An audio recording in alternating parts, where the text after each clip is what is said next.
Beichu kimchi. Beichu is perhaps one of the most popular types of kimchi. It is made from Napa cabbage and can be very time-consuming to create. To make beichu kimchi, Napa cabbage is quartered and given a long salt brine soak. A slurry of gochugaru, the Korean chili flakes, sticky rice flour, sugar, fish sauce, and sujiat, salted shrimp, is mixed with vegetables.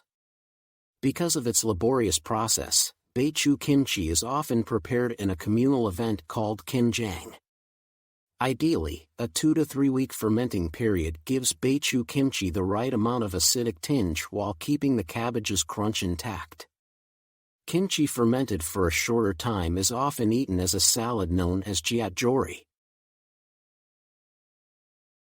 Oisobagi kimchi. During the hot months of summer, other types of kimchi are often swapped for the cooling oisobagi or cucumber kimchi. Oisobagi is believed to be an older type of kimchi, sharing similarities between the Korean fermented cucumber and the 3,000-year-old pickled vegetables famously known as achar in India and Nepal. A popular method to make oisobagi kimchi involves soaking cucumbers in salt brine and then making 4 incisions to create a pocket in each cucumber. They're an alternate, and easier, method to making oisobagi kimchi is to slice up the cucumbers into smaller pieces and toss them in the spice mix.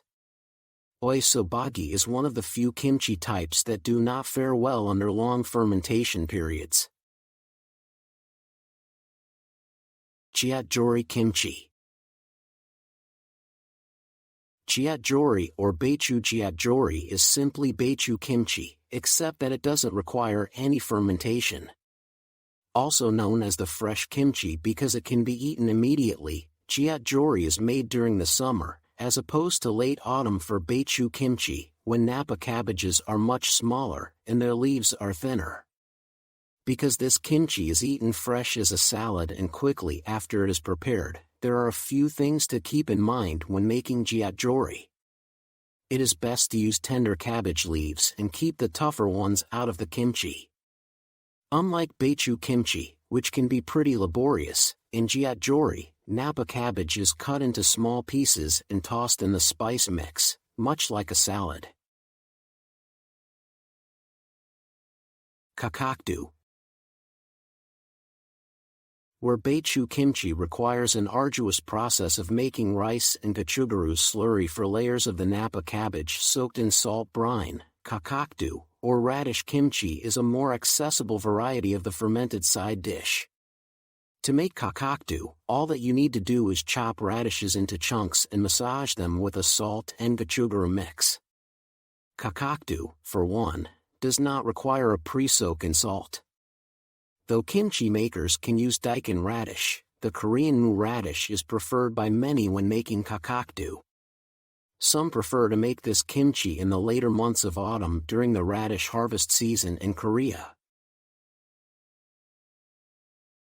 Cheongak kimchi. Cheongak kimchi comes from a very peculiar vegetable called cheongak or cheongakmo. With small, round, curvy bulbs attached to long green stems, these radishes look like a topknot, and so, Taste Atlas says they also go by the name of ponytail radishes. Cheongak kimchi usually requires 1 week of fermentation time. The ponytail radishes tend to hold their crunch particularly well, despite soaking in tangy juices for a more extended period. Nabat kimchi. Nabat kimchi is a type of water kimchi that gets its name from nabaxialgy, a technique of slicing vegetables into small, thin squares. Instead, Beyond Kimchi writes that this spiceless kimchi is to be made by straining the spicy pepper in water and then pouring the red-colored broth over squares of vegetables and sliced Asian pear. Nabat kimchi lends itself more to the sweet and fruity taste of Asian pear instead. Traditionally served on holidays, Nabat kimchi often goes alongside tteokguk, the New Year rice cake soup. With vermicelli, the kimchi can also be eaten as noodle soup or served alongside Korean barbecues. Baek kimchi. Baek kimchi is similar to nabeok kimchi, as both lack spice in a world full of hot, red-colored kimchis. Unsurprisingly, baek kimchi, made from napa cabbage, is white, meaning it contains no gochugaru. While baek kimchi has no gochugaru, the use of fish sauce and rice flour is optional. Additionally, because baek kimchi requires so little, luxurious ingredients can shine here. Accordingly, ingredients like chestnuts and jujubes are often stuffed between napa cabbage leaves in baek kimchi. Some even claim that the lack of chili in this kimchi indicates that baek is far older than other varieties. Red spiced gochugaru supposedly came to Korea only post-16th century, long after kimchi was already being eaten in Korea. Donkami. Donkami belongs to the mole category of water-based kimchis made from Korean radish. Typically, whole radishes are used, requiring they be salted over several days before soaking in brine. As light as clear soup, donkami does tend to hold a slightly bitter flavor from the radish, though the fruity brine made from apples and Korean pears helps balance this out. Once fermented, the kimchi can be eaten as a refreshing appetizer, a cold noodle soup, or served alongside sweet potatoes and porridge, which is thought to help with digestion. Yeolmu kimchi. Yeolmu kimchi is one of many cooling kimchis eaten during the summer months. Yeolmu is kimchi made from the long tender grains of young summer radishes that look thin and white with small roots.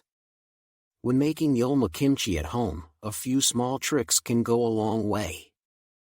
Bruised radish greens can impart a grassy flavor to the kimchi, so it's best to handle them with care.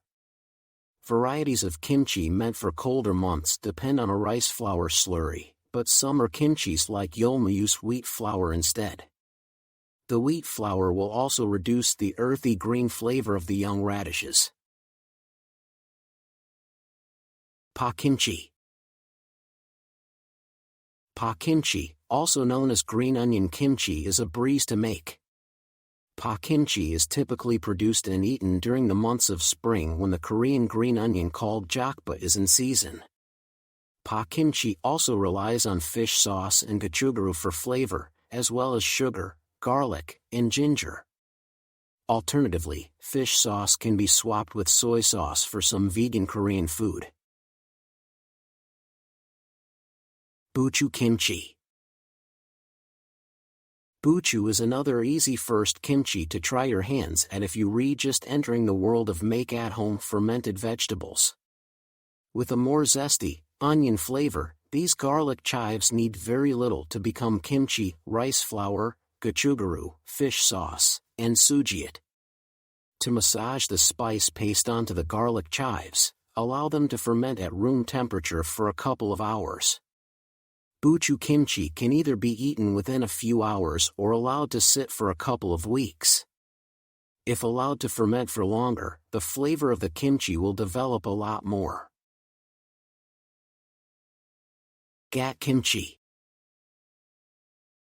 Gat kimchi is made from a wild mustard leaf known as Jeolla-do mustard, appropriately named after the Jeolla-do province in Korea, where they are grown. While these mustard leaves are often preferred to make gat kimchi, peppery Chinese mustard greens, or gai choy as they are known, can be used too.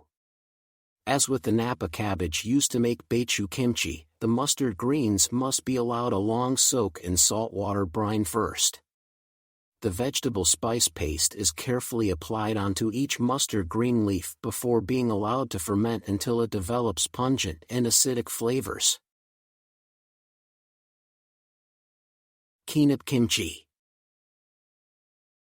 Often interchanged with kinip jangaji or pickled perilla leaves, which use soy sauce for a sweet and garlicky flavor, kinip kimchi or perilla kimchi gets its garlicky but spicy flavor from gochugaru. To make the kimchi, a paste of gochugaru, fish sauce, and aromatics should are layered between each perilla leaf, placed in a container, and allowed to ferment for about a week.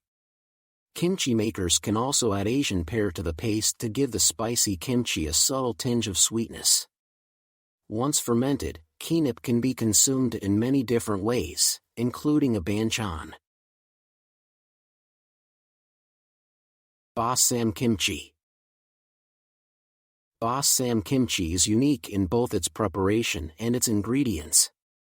Bossam kimchi is traditionally made with gaseon cabbage leaves, which are much whiter than other varieties. The leaves are left to soak in salt brine, after which, stuffing them with a filling of all sorts of seafood, including baby octopus and oysters, as well as nuts, green onions, mushrooms, ginseng, fruits, watercress, and other aromatics. To assemble the bossam kimchi, the filling is scooped on top of a single leaf of cabbage, which is then wrapped into a big bundle and served in a bowl. Because of the generous fillings used, bossam kimchi is often thought to be one of the more nutritious all kimchi varieties.